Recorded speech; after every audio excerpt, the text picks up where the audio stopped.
Bonjour à toutes, bonjour à tous. On se retrouve cette semaine pour la première activité de TLV à distance.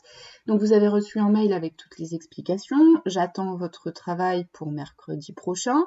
Et ici, c'est donc une vidéo pour vous expliquer comment travailler, pour essayer de vous aider un petit peu. Alors, vous avez reçu sur la première page ce document écrit.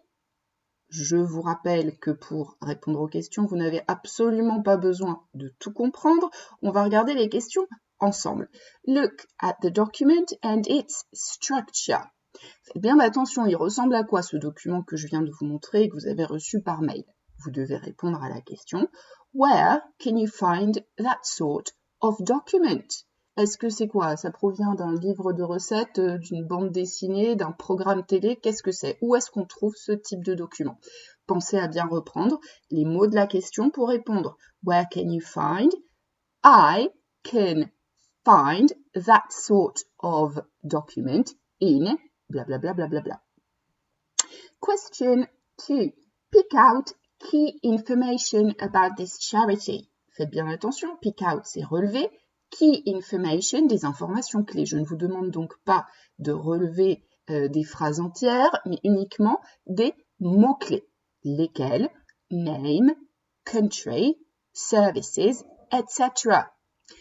Prenez toutes les informations essentielles pour comprendre ce qu'est cette association caritative. Et vous notez ça en anglais. Je vous rappelle que charity, c'est association caritative.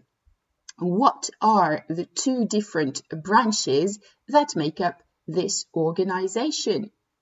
Branches, c'est des branches. Donc en fait, cette association caritative, cette organisation, elle est composée de deux branches. Lesquelles? Make up, c'est donc composé. Pour répondre, vous allez faire This organization is made up of blablabla and blablabla. Vous avez ensuite, pour répondre à la question 3, une vidéo à regarder. Alors, je vous ai mis une capture d'écran de la vidéo. Le lien de la vidéo vous a été envoyé par mail. Pick out. Donc ici, vous devez même chose relever. Pas besoin de rédiger des phrases. The aim. The aim, c'est le but. Pourquoi est-ce qu'ils ont fait cette vidéo? À vous de trouver, vous me l'expliquez brièvement, pas besoin de faire des phrases. The tone adopted, quel est le ton de la vidéo? Est-ce que c'est sérieux? Est-ce que c'est humoristique? Est-ce que c'est choquant? Etc. etc. The key information given, donc évidemment dans la vidéo il nous donne des infos, et bien quelles sont les infos les plus importantes selon vous qui sont données?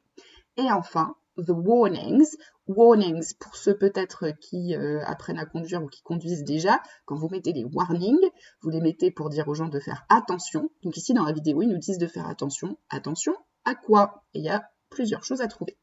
Donc une fois que vous avez relevé toutes ces choses-là, vous passez à la partie recap qui est la partie la plus importante. How can you introduce this charity? Introduce, présenter. Charity, association caritative. Donc en anglais, vous devez m'expliquer. Alors là, pour le coup, il faut faire des phrases. Faites des phrases personnelles. C'est pas grave s'il y a des erreurs. Ce qui compte, c'est que ça soit vous qui ayez fait les phrases.